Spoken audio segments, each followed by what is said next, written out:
If the paradigm of insecurity and worsening mass abject poverty is to change, then Nigerians must be concerned about who gets elected as the president in 2027. As things are, President Bola Ahmed Tinubu has vowed or did vow to continue in the line of President Umaru Musa Yar'Adua, who started the war against the Boko Haram Muslim community, still ravaging human lives and economic resources of Nigeria since 2009. And President Goodluck Ebele Asikwe Jonathan, who perpetuated the war. Indeed, he squandered his entire 4 years of presidency, 2011 to 4 years of presidency, 2011 to 2015, on fighting Boko Haram, nothing but fighting Boko Haram, and borrowing money from China to make railroads that became extinct for lack of maintenance and so on. And now President Bola Ahmed, President Muhammadu Buhari, led by Bola Ahmed Tinubu, promised Nigeria a better country where peace and progress will reign. But we know what happened for 8 solid years, dribbling Nigerians, ruling with autocratic powers. And Tinubu has vowed to continue in that line, and he has continued in that line. Worse than that, he said he removed fuel subsidy. Which fuel subsidy? Subsidy from where to what? And he is supporting, President Bola Ahmed Tinubu is supporting corruption in the university system created by the leadership of the Academic Staff Union of Nigerian Universities, ASU. The leadership amended the constitution in 2012 to be extorting 2% of each ASU member's monthly salary monthly. Each ASU member, 2% of each member's salary. And in 2024, rather than correcting the anomaly, rather than fighting the injustice, President Bola Ahmed Tinubu allowed the leadership of ASU to increase the extortion to 3% of each ASU member's monthly salary monthly. And he has continued in the line of paying the fraudulent earned academic allowance to ASU leadership and the other unions leaderships to stall increment of salary due since 2013. The 25/35 percentages of 2009 salary increase done by Tinubu is not what is expected. What is expected is the implementation of the 2009 agreement, due for implementation since 2013, stalled continually by payment of fraudulent earned academic allowance. Earned academic allowance shared with the non-academic unions. If workers earned allowance, why not pay the workers? Why go pay the unions leaderships to distribute to their members? On what basis?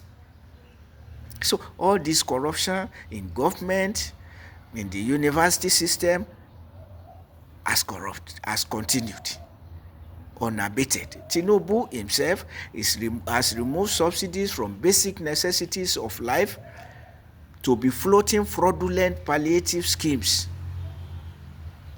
asking poor students to come for loan. What percentage of Nigerian students is not poor? What percentage is not poor? Particularly when you are paying workers salaries that cannot take them to the end of the month. However stringent they are on themselves, transportation is waiting for them. Hyperinflation, run away, hyperinflation is waiting for them to take care of themselves and their children. And so many students are suspending their studies, others are just managing to survive, whether they can be in class or they cannot be in class, they are there anyway and pushing on anyway and begging the teacher for late coming or for not coming and this and that. The mess that is in the university system. The administrators are on their own because they have pocketed the leaderships of the unions, academic and non-academic. Nobody is fighting for them. In some universities, those teaching postgraduate students are not paid anything, and yet these postgraduate students are paying to the university. But because they have no more unions, nobody is fighting for them. So this that no accountability anywhere. All that the government is looking for are workers, unions, leaders, and university administrators and others in the ministry, departments, and agencies that will cooperate with them to exploit workers and the larger society. That is where we are now. And now all eyes are on Peter Obi. Who is Peter Obi? Because anybody who is religiously sentimental cannot rule Nigeria. You see, that's the fact of the case.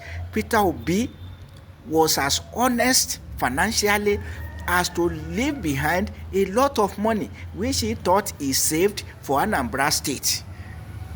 But because he said his time was too short to start big time projects and that it was better to save the money and yield interest for Anambra State. After he left the place, what did he know happened to the money? Has he any authority to go and question the person in power? But beyond that, Peter Obi is said to be a sentimental Catholic who abused his power as the governor of Anambra State in favor of the Catholic Church. The hospitals, the schools, he did favoritism. And now, as I keep saying, going to break fast with Muslims. So he will continue in this religious mentality of Christianity and Islam. In fact, a senior professor told me when I left the Catholic priesthood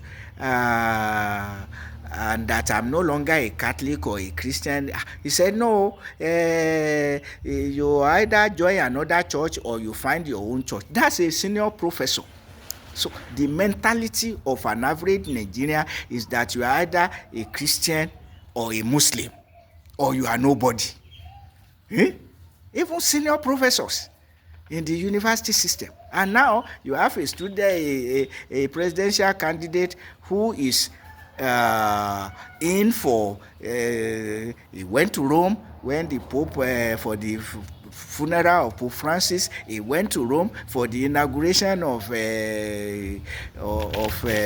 Pope Leo XIV, and so on. So this religious mentality of Peter Obi, what we need now is a leader like Ibrahim Traore, who told Saudi Arabia, we don't need 200 mosques.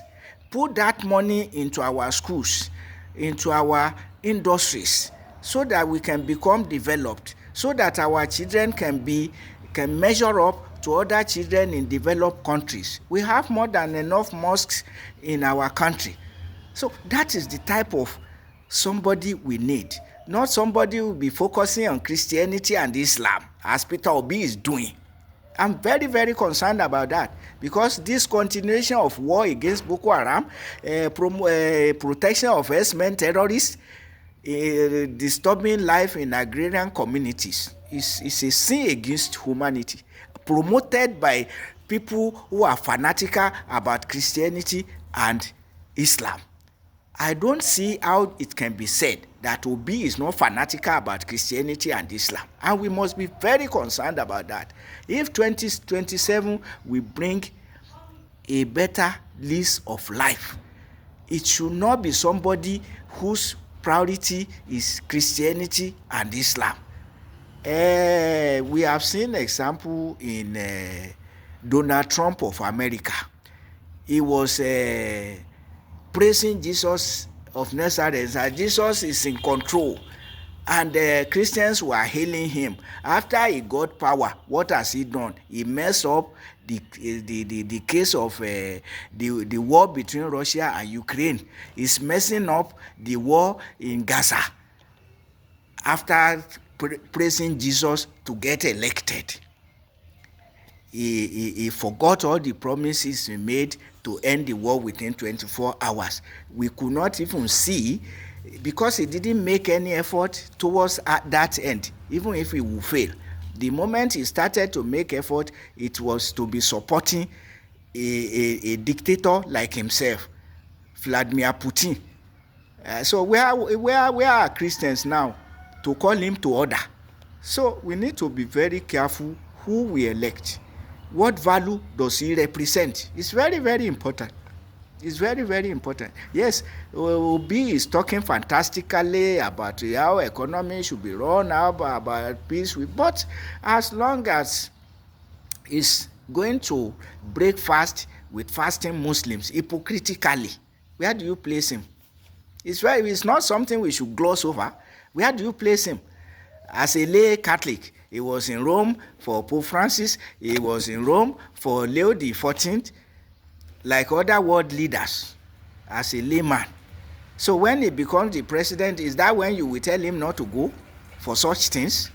And to mind the Nigeria needs somebody like Traore, who is patriotic, who is focused on the development of Burkina Faso. Burkina Faso is making progress in different directions. It's trying to build the economy. Yes, it's fighting terrorists, but terrorism started in Nigeria by Nigeria's rulers. Fanatical Muslims like Yaradua, fanatical Christians like Goodluck Ebele Asikwe Jonathan, not to mention Muhammadu Buhari and Bola Ahmed Tinubu, the Jagaban of Fulani race. So, and then when you now come with somebody who is a fanatical Catholic and going to breakfast with Muslims, hypocrisy like that, so what do you know he will do when he get to power? I'm not saying he's not going to do well. I'm saying how will he do well? We need to trash that out and look for somebody who can face Nigeria and her difficulties. War against Boko Haram, settle with Boko Haram. Boko Haram was not violent under Obasanjo. Herdsmen terrorism was not the order of the day before President Muhammadu Buhari. Fuel subsidy was not is a serious issue as taken by Bola Ahmed Tinubu, who is removing subsidy from all essential necessities of life, only to be claiming to float fraudulent palliative schemes and supporting corruption in the university system and in the larger Nigerian society.